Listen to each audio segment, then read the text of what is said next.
And now I'm going to bring out Lauren back to the stage because Lauren and RentSpree is the reason I'm here today. And I'm so grateful. Come on out. Thank you, Jen. Hi, Barbie. Hi, Barbie. How are you today? Awesome. On Thursdays, we wear pink. You know? Yes. I listened to you talk about your journey in martial arts, and it always makes me laugh because I'm very envious of you. When I was younger, my parents put me in karate. I loved it. I was like, I am going to be the next Kung Fu master. This is it for me. I had all the moves down. I made it past the white belt. And then I got to the next one, and you had to do combat with somebody else. It was like a movie. It was me. I was this little girl and this guy twice my size. And he knocked me to the ground. And I got up. I was like, this is when life teaches you to get back up. I looked at him, and I turned around, and I looked at my parents. And I said, I'm switching to ballet. This is not it for me. So I'm so proud of all. Exactly, I pivoted. Yeah, very good. So the first question that I wanted to ask you is, COVID really taught us to slow down. And COVID was a tough time, but it made us slow down and appreciate a lot of the things in our lives.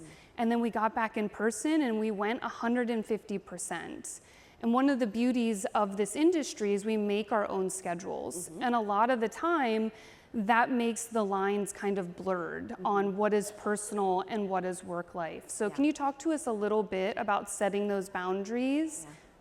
Absolutely, and I can relate. As an entrepreneur, I work 7 days a week, all kinds of hours, and I set my own schedule. So what I like to coach on is how can you basically fit in these habits, these high-performing habits that I defined as six high-performing habits, and they are mindset, mindfulness, meditation, movement, nutrition, and sleep.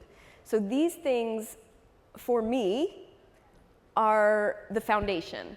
And these foundational things have to happen every single day in order for me to perform at high levels and not head for burnout.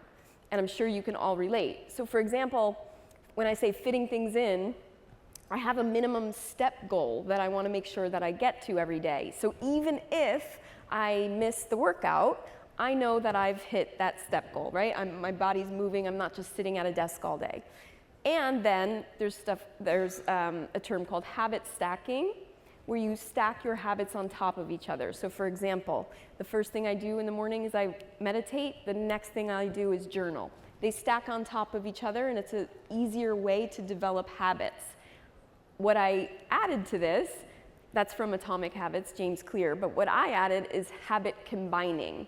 So think of something that you already do that's like self-care, taking care of yourself, may fit in one of those 6 habits, and see if you can combine it with another. For example, I go for my walks at whatever time when I can fit it into my schedule, and I listen to an audiobook. So I'm learning, right, personal growth, and moving my body at the same time. Maybe for you, it's taking calls on your walk, etc. Yeah, I think that's really helpful because a lot of the times I feel like we go to these classes that talk about well-being, and I was telling you I had one and I got there and I had the best intentions. They were like, get up and meditate every morning. Every morning came and it was harder and harder to do, and I thought, well, I failed. I didn't meditate this morning. So one thing that I love that you talk about is you can find any time throughout the day as long as you're making sure to hit those steps. Exactly, and just to even double down on that, for example, if I have a really early flight, I'll do my meditation at takeoff. Like, no one has to know what I'm doing, right? I just have my little timer, have my headphones on, close my eyes, I'm meditating. I pulled out my journal the other day on the flight. It's okay. So wherever you can fit it in, I think it's better done than not. Yeah. And I think it is all about setting boundaries, right? You talk a lot about setting boundaries and saying no to things. And that kind of leads into my next question. But as real estate professionals, they work with a lot of clients. And sometimes people find themselves in uncomfortable or sticky situations. So we talk a lot about setting those emotional boundaries. But can you talk to us some about setting those physical boundaries as well? Yeah, absolutely. I mean, I think There's so much to talk about because how I got into this industry was teaching realtor safety. So that starts with mindset and setting boundaries in a powerful way. I've heard tons of stories, unfortunate stories, where people, needed to set those powerful boundaries and didn't get a chance to for whatever reason. One thing is when we communicate, I didn't get into it too much, but it's physiology, tonality, and the words that we use out loud, right? When those three things are aligned, that's how we powerfully communicate. So if we need to set a boundary, first is body language. So anytime you're meeting with clients, new people, strangers, right? It's powerful physiology, which does two things: wards off predatory behavior, but also helps you feel more confident in the moment from a biochemistry level. Greater testosterone, less cortisol, stress hormone. Tone is important. So again, if you have to set a boundary, you can use a powerful tone. And then of course, being comfortable with knowing what your confrontation comfort zone is really important as well. Meaning, how comfortable are you setting boundaries already? Maybe getting into a little confrontation if you had to.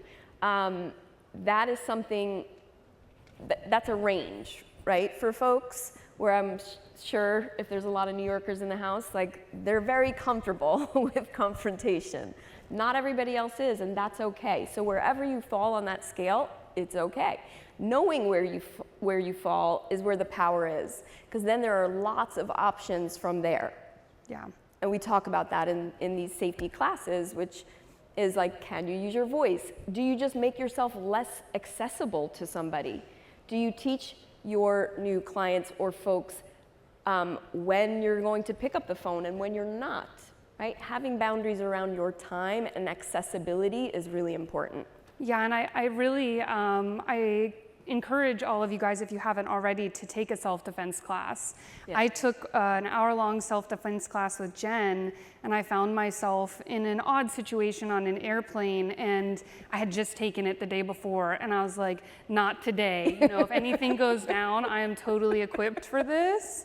So I encourage you all to definitely take a self-defense class. Please. Yes. I think it's important for everyone, obviously for real estate professionals, but really everyone. Yes. And my last question for you is, I founded the Renew Initiative, and I talked a little bit about it, but we really do aim to just highlight women in the real estate space. And selfishly, I created it in what I wanted to see in the community that I wanted to be a part of. Can you talk to us a little bit about community and what that means to you, and also well-being? Absolutely. And by the way, congratulations, because you have over 200 members. I do, yes. Yeah. Thank you. Thank you. Right? Women standing for other women. This is what it's about right here. So thank you for doing that.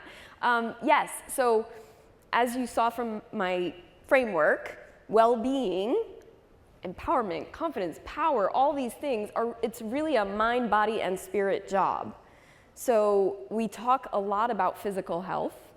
We're talking more now about mental health, but we rarely hear anyone talk about spiritual health, right? So I believe that the spirit craves community, connection, growth, and contribution. The two, growth and contribution, come from Tony Robbins, if you have any Tony fans out there. His 6 human needs, right? 2 of them are growth and contribution, and I think that connection comes from community. So I don't think we're meant to do this life alone, The more that we can reach out and show up for each other, the more we feel spiritually connected to others. So, yeah, I'm down with it. I think it's so important too, because just in this conference alone, I've had a lot of meetings, and you realize that you're not alone. And when you surround yourself with people who open up and support one another, you forget that everybody's a human too, and they all go through similar things that you go through, and it helps you get back up or pivot or whatever you need to do to embrace the suck. I feel like surround yourself with those people. Absolutely, and a lot of my clients are these like women ERG groups in big corporations, women's groups like Renew, Women's Council of Realtors, right? These are all groups that are there to support each other. So whatever gender you are, I highly suggest you get out there and join some of these groups. Find your community, find your people. Because when it comes time to be in the suck, right, we need folks that have been through similar challenges to help guide us through them. And I think we all get into a place at some point where we do have to embrace the suck, but you know, and also Jen didn't talk about this, but she wrote a book called The Art of Badassery, and I highly recommend reading it. She talks about all these lovely things through it, but thank you so much for joining me today, and thank you all for listening. Thank you all. That was awesome. Good job, Barbie. Good job, Barbie.